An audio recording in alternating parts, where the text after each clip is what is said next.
तेरे सूट करे सारे रे कलर बावली, तेरे आगे सारी छोरी से बलर बावली, तेरा बैक रे फ्रंट दोनों मारे से करंट, मैंने दिल में लगा ली तेरी फोटो। हाय रे मेरी फोटो, हाय रे मेरी फोटो, हाय रे मेरी फोटो। हेलो डिफेंस लवर्स, आज की टॉप हेडलाइंस कुछ इस प्रकार है। राफेल फाइटर्स की रैपिड डिप्लॉयमेंट के लिए 22 जुलाई से आयोजित होगी इंडियन एयरफोर्स की top commanders conference. Indian army ने तैयार की है 2.5 फ्रंट वॉर की नई रणनीति। जल्द ही दिए जा सकते हैं डीआरडीओ के स्मार्ट एंटी एयरफील्ड वेपन्स के लिए नए ऑर्डर। इंडियन नेवी के एग्रेसिव पोस्चर को देखकर चाइनीज वॉरशिप्स हुई पीछे, और अमेरिकन रिपोर्ट का दावा गलवान घाटी की घटना हिस्सा थी चाइना के मिलिट्री एक्सपेंशन प्लान का।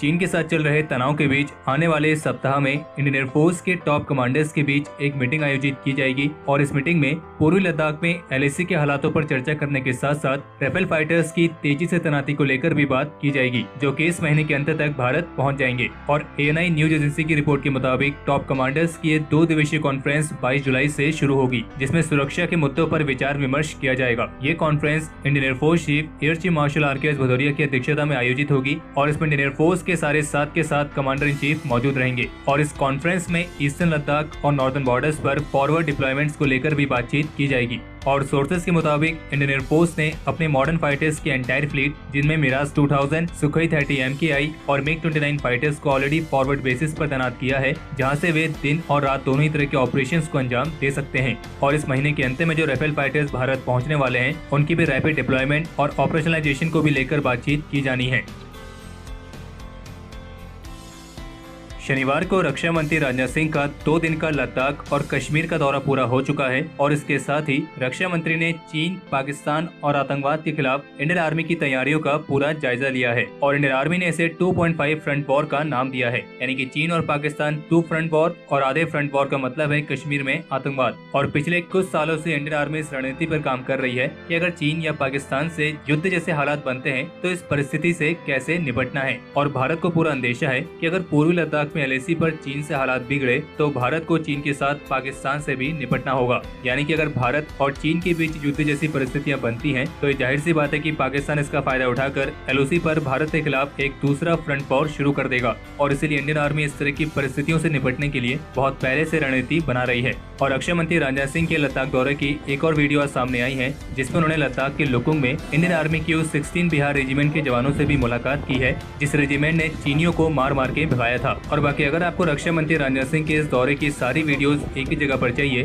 तो इसके लिए आप हमारे दूसरे चैनल डिफेंस एक्सपी नेटवर्क को सब्सक्राइब कर सकते हैं। वहाँ पे हमने इससे रिलेटेड सारी वीडियोस ऑलरेडी अपलोड कर दी हैं। और जबकि भारत की तरफ से चीन को एक बार फिर से ये साफ तौर पर कहा गया है कि अगर सीमा पर विवाद को सुलझाना है तो ऐसे में सीमा से पूरी तरीके से पीछे हटना ही एकमात्र रास्ता है। यानी कि जब यहाँ पर अप्रैल महीने वाली स्टेटस क्यू कंडीशन फिर से स्थापित होगी तभी ये विवाद पूरी तरीके से सुलझ पाएगा। और जबकि हाल ही के सैटेलाइट इमेजेस से फिर से इस बात का खुलासा हुआ है कि चाइनीज आर्मी की मौजूदगी अभी भी फॉक्सहोल पॉइंट के 3 किलोमीटर वेस्ट पर दिखाई दी है। चीन के साथ लगी जमीनी सीमा पर इंडियन आर्मी और इंडियन एयरफोर्स की फुली डिप्लॉयमेंट के बाद अब इंडियन नेवी ने भी अपनी फॉरवर्ड पोस्चर से इस बात को सुनिश्चित कर रखा है कि बे ऑफ बंगाल और अरेबियन सी में Chinese People's Liberation Army Navy की तरफ से कोई भी खतरा ना हो। और 15 जून को गलवान घाटी में हुई घटना के बाद से ही इंडियन नेवी की वॉरशिप्स, जिनमें एयरक्राफ्ट कैरियर और सबमरीन्स भी शामिल हैं, उन सभी ने ईस्टर्न और वेस्टर्न सीबोर्ड में अपने एग्रेसिव पोस्चर को मेंटेन कर रखा है। और इंडियन नेवी के इसी फॉरवर्ड पोस्चर ने इस बात को भी सुनिश्चित किया है कि करीब 2 से 3 चाइनीज नेवी की वॉरशिप्स ने जिबूती कोस्ट के पास सेफ वाटर्स में अपने आप को प्लेस किया है। और वहीं चाइना की 3 अन्य वॉरशिप्स ने मलाक्का स्ट्रेट के माध्यम से अपने हेनान बेस में प्रवेश किया है।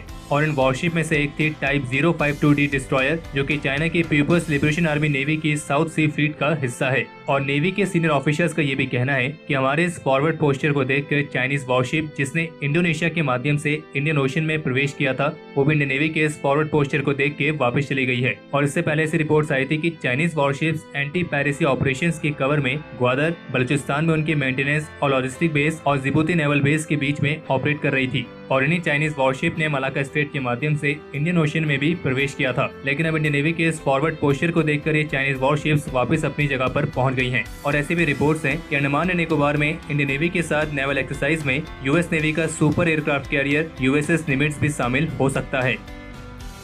आगे बढ़ने से पहले आप सभी को एक जानकारी दे दें कि हमने अपने इस डिफेंस अपडेट सीरीज की एक इंग्लिश में वीकली डिफेंस अपडेट सीरीज शुरू की है, जो कि हमारे दूसरे चैनल डिफेंस साइट पर अपलोड की जाएगी और इसमें हम पूरे सप्ताह की टॉप 10 न्यूज कवर करेंगे और वो भी इंग्लिश में, और एक खास करके उन एस्पिरेंट्स के लिए है जो कि ये डिफेंस अपडेट इंग्लिश में देखना पसंद करते हैं। और इस नई सीरीज की वीडियो ऑलरेडी हमारे दूसरे चैनल डिफेंस साइट पर आ चुकी है। अगर आपने उस चैनल को अभी तक सब्सक्राइब नहीं किया है तो उसका लिंक आपको इस वीडियो के डिस्क्रिप्शन में मिल जाएगा। आप वहां जाकर चैनल को सब्सक्राइब भी करें और साथ ही साथ वो वीडियो भी देखें। रिलायबल सोर्सेज के मुताबिक इंडियन एयरफोर्स के लिए स्वदेशी तौर पर डीआरडीओ द्वारा विकसित किए गए स्मार्ट एंटी एयरफील्ड वेपन, जिसे शॉर्ट फॉर्म में 100 के नाम से जाना जाता है, इसकी करीब 500 यूनिट्स के लिए जल्द ही ऑर्डर दिए जाने की उम्मीद है। ये एक लॉन्ग रेंज का precision guided anti airfield weapon है और इसके करीब 8 डेवलपमेंटल ट्रायल्स हो चुके हैं और इसे इंडियन एयरफोर्स के सेपेकेट जैगवार और सुखोई 30 MKI फाइटर से भी टेस्ट किया जा चुका है। और इसको लेकर ये भी माना जाता है कि इंडियन एयरफोर्स की फ्लीट में शामिल होने के बाद ये किसी मिसाइल की तुलना में ज्यादा प्रिसिजन प्रोवाइड करेंगे। और ऐसी भी रिपोर्ट है कि आगे चलकर डीआरडीओ के इस स्मार्ट एंटी एयरफील्ड वेपन को इंडियन एयरफोर्स के डसॉल्ट राफेल फाइटर्स में भी इंटीग्रेट किया जा सकता है। और ये भारत का पहला पूर्ण रूप से स्वदेशी तौर पर बनाया गया एंटी एयरफील्ड वेपन है। और बाकी इसके अलावा अभी हाल ही में जम्मू कश्मीर में सिक्योरिटी फोर्सेस को SMPP लिमिटेड द्वारा स्वदेशी तौर पर भारत में मैन्युफैक्चर की गई नई बुलेट प्रूफ जैकेट का इस्तेमाल करते हुए स्पॉट किया गया है। और जो ये बुलेट प्रूफ जैकेट है ये AK-47 की स्टील कोर बुलेट्स को रोकने में सक्षम है। और इस कंपनी को ऐसी करीब 1.8 लाख जैकेट्स के ऑर्डर मिले थे और इस ऑर्डर का आधे से ज्यादा का हिस्सा वे ऑलरेडी डिलीवर कर चुके हैं। और इन नई बुलेट प्रूफ जैकेट्स को स्पॉट किया है डिफेंस एंथुसियास्ट जय वानखेड़े ने, और उन्होंने इसके रिगार्डिंग अपने ट्विटर हैंडल पर एक पिक्चर पोस्ट की थी। भारत, अमेरिका और जापान को ध्यान में रखते हुए अब चाइनीज नेवी ने अपने दूसरे एयरक्राफ्ट कैरियर के निर्माण कार्य को और तेज कर दिया है। और ऐसी रिपोर्ट्स हैं कि चाइना इस दूसरे एयरक्राफ्ट कैरियर का निर्माण कार्य अपने पहले एयरक्राफ्ट कैरियर की तुलना में ज्यादा तेजी से पूरा करेगा। और जहां तक बात है चाइना के तीसरे और चौथे एयरक्राफ्ट कैरियर की, तो वो चाइना के पहले वाले 2 एयरक्राफ्ट कैरियर की तुलना में डिजाइन में काफी अलग होंगे। और उम्मीद है कि ये तीसरा और चौथा एयरक्राफ्ट कैरियर बाकी के 2 एयरक्राफ्ट कैरियर से साइज में भी बड़े होंगे। और सैटेलाइट इमेजरी एनालिसिस के आधार पर यूएस थिंक टैंक का मानना है कि जो चीन का तीसरा एयरक्राफ्ट कैरियर होगा उसका डिस्प्लेसमेंट करीब 85,000 टन तक होगा। और जबकि चाइनीज स्टेट मीडिया का दावा है कि तीसरे एयरक्राफ्ट कैरियर में करीब 50 एयरक्राफ्ट को कैरी करने की कैपेबिलिटी होगी। और ऐसी संभावना है कि चीन के तीसरे और चौथे एयरक्राफ्ट कैरियर में इसकी जम के बजाय एयरक्राफ्ट को लॉन्च करने के लिए इलेक्ट्रोमैग्नेटिक कैटापुल्ट्स का इस्तेमाल किया जा सकता है। और जबकि साउथ चाइना मॉर्निंग पोस्ट की रिपोर्ट के अनुसार चाइना के तीसरे एयरक्राफ्ट कैरियर से स्टेल्थ फाइटर्स मेन फाइटर के तौर पर ऑपरेट किए जाएंगे। और वहीं दूसरी तरफ यूएस न्यूज और वर्ल्ड रिपोर्ट मैगजीन्स की एक नई रिपोर्ट के अनुसार कि चीन अपने लेटेस्ट ऑफेंसिव के साथ साउथ वेस्ट बॉर्डर के साथ लगने वाले पहाड़ी क्षेत्रों पर एक बड़ी तादाद में अपना कब्जा करने की कोशिश में है, ताकि उसे अपने पार्टनर पाकिस्तान के साथ एक ज्यादा एक्सेसिबिलिटी मिल सके। और इस रिपोर्ट का ये भी कहना है कि लद्दाख में इंडियन आर्मी की मौजूदगी को चीन अपनी सीपैक परियोजना के लिए एक बहुत बड़ा खतरा मानता है। और इस रिपोर्ट के मुताबिक जो भी गलवान घाटी की घटना हुई थी वो अपनी मिलिट्री फोर्सेस को इंसर्ट कराने के लिए चीन के ब्रॉडर कैंपेन का हिस्सा था।